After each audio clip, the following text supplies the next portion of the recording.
नमस्कार. राजकारणात कोणी कोणाचा कायमचा मित्र नसतो आणि कोणी कोणाचा कायमचा शत्रू नसतो.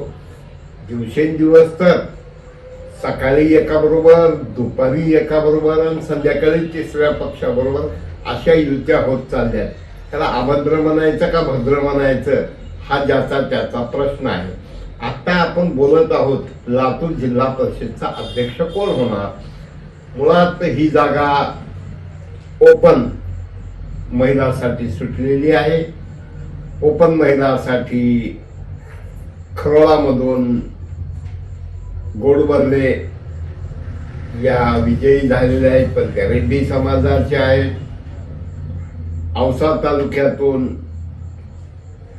आपले मुक्ता यांच्या मिसेस विजयी झालेल्या आहेत.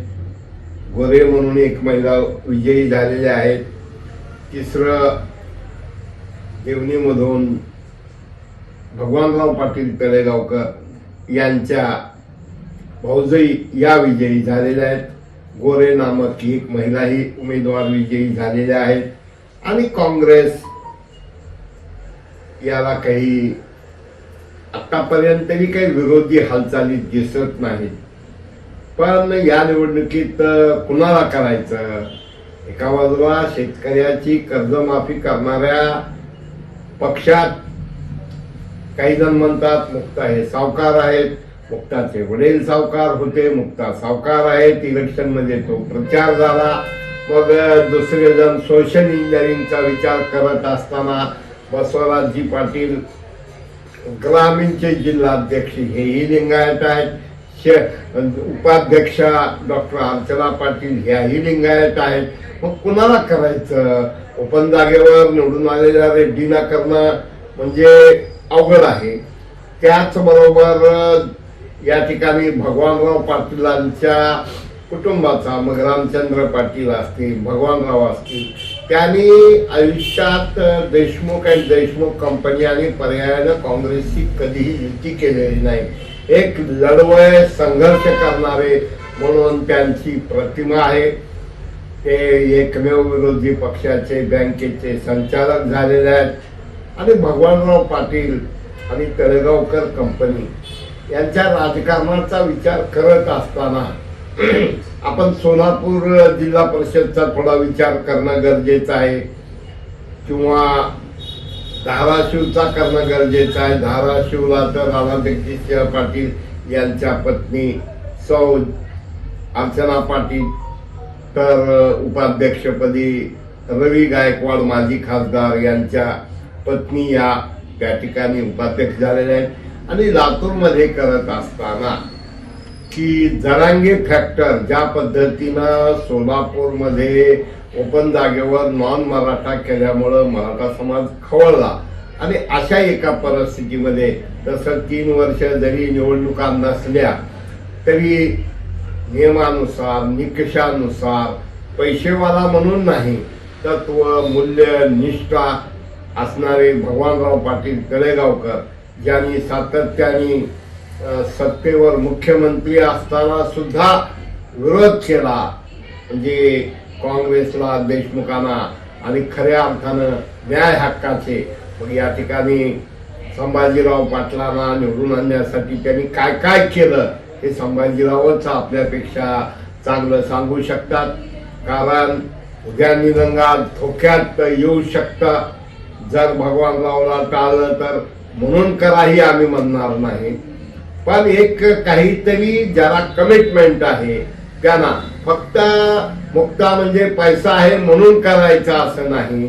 तर किंवा काही जण म्हणतात मुख्यमंत्री या ठिकाणी मिनी मुख्यमंत्री आणि अभिमन्यू पवार. काही जण म्हणतात ह्या दोघांचं ठरलंय की म्हणजे संभाजीराव आणि अभिमन्यूचं ठरलेलं आहे की या ठिकाणी मुक्तालाच करायचं. मग काही जण दब्या आवाजात, काही जण सहजपणे, काही जण आमच्या नावानं कोट करा म्हणतात. काय की सावकार. आणि ठीक आहे, हा व्यवसाय आहे, ती काही कोणाच्या घरी बळजुबरीनं जाऊन शेतं घेऊन देत नाहीत. मग काही जण म्हणले आम्हाला की एका बाजूला शासन शेतकऱ्याचं कर्ज माफ करतंय आणि दुसऱ्या बाजूला जो आरोप केला जातोय मुक्ता यांच्यावर की त्यांना कसं करायचं. आता शेवटी करते करविते हे सगळे नेते मंडळी आहेत. बसवराजजी पाटील आहेत, अभिमन्यू पवार आहेत, तसंच संभाजीराव पाटील आहेत, रमेश अप्पा कराड आहेत आणि त्याचबरोबर राष्ट्रवादी ते काय मम मना डोळ्याला पाणी लावा म्हणले सगळे त्यांची बाबासाहेब पाटील सहकार मंत्री आणि दुसरे संजय बनसोडे यांची भूमिका असू शकते. पण आम्ही अनेक लोकांचा कानोसा घेतला असताना 70 ते 80% मतदार जनता ही तळेगावकरांचाच झाला पाहिजे देवनी काय. आणि मग तालुकानी हा विचार करत असताना मध्यंतरी जर आपण पाहिलं तर औसा विधानसभा मतदारसंघातून आपले जे पहिले नगर आपले जीप अध्यक्ष झाले आप्पा काय ते औसा विधानसभेचे होते. मग आता यावेळा निलंगा विधानसभा आणि देवणी तालुका आणि पक्षनिष्ठा तत्व मूल्य याचाही विचार. मग काही जण गोड भरले यांच्याही नावाची चर्चा. पण ओपन जागेवर मायनॉरिटीच्या रेड्डी समाजाच्या माणसाला उभा करून निवडून आणलं त्याचाच राग काही लोकांचा आहे. आणि पुन्हा जर असं केलं तर आणखीन चिडण्याची शक्यता आहे. पाहूया शेवटी. पण सत्सद विवेक नैतिकता या सर्व गोष्टीचा विचार करत असताना संभाजीराव पाटील निलंगेकर असोत, अभिमन्यू पवार यांचं आज चालतंय म्हणून ते करूही शकतील. लोक कोणी विरोध करणार नाही. पण 5 वर्ष किंवा 2.5 वर्ष राज्य करणं हे सोपं काम नाही. महिला सभापती आहेत आणि भगवानराव पाटील तळेगावकर हे कोणाचा हस्तक्षेप डे टू डे चालू देणारे नाही. त्यामुळं या सर्व गोष्टीचा रणकंदन होणार का. परवा नुकताच सगळे जण पालकमंत्र्यांना जाऊन भेटलेले आहेत. मुख्यमंत्र्यांना भेटतील, माजी उपमुख्यमंत्र्याला भेटतील. पण निकष हा आणि जबाबदारीची जाणीव खरं म्हणजे संतोष आप्पा मुक्ता यांना सावकार म्हणणारे पण नावात संतोष असल्यामुळं आणि त्यांनी प्रचारातच जीप अध्यक्ष होणार असं सांगितलं. आता खरी जिम्मेदारी संभाजीराव पाटील वरून काय म्हणणार, मधून काय म्हणणार आणि जर नाही झाले तर खापर संभाजीरावाच्या नावानं पडणार. अभिमन्यू पवार मोठ्या मनानं मोठ्या दिलानं खरं म्हणजे साथ देणार का हाही एक म्हणजे महत्वाचा प्रश्न आहे. आणि रमेश कराड यांनी नेमकं नरोवा कुंजरो निश्चित हे महागात पडू शकतंय. कारण एक ओबीसीचा नेता किंवा वंजारी समाजाचा नेता देशमुखाला पाडून येतोय आणि पुन्हा त्यावर अजून नाकावर चिचून ओपन जागेवर जर दिलं की ज्या पद्धतीनं सोलापूरला धरणे आंदोलन आमकं तमकं झालं तर ती वेळ येऊ नये आणि चांगल्या प्रकारचं वातावरण राहावं. कारण बरेच वर्ष इथं वेगवेगळ्या प्रकारचं वातावरण होतं. बघूया. आणि मित्र हो, कॉमेंटमध्ये तुम्हाला काय वाटतंय, कोण होणं योग्य आहे वाटतंय.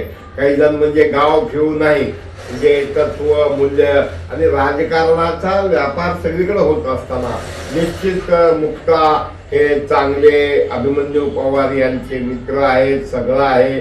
पण शेवटी जिल्ह्याच्या राजकारणाचा समतोल ठेवून संतोष आप्पाला समजावून सांगणं गरजेचं आहे. आणि एक योगायोगानं संधी मिळत आहे. एक संघर्ष करणाऱ्या व्यक्तीला कुटुंबाला ही एक संधी मिळत आहे. ती संधी भाजपचे नेते घेणार का हिसकावून घेणार हे काळ आणि वेळ ठरणार आहे. मराठवाडा नेता यूट्यूब शेअर करा, सबस्क्राईब करा, लाईक करा. धन्यवाद.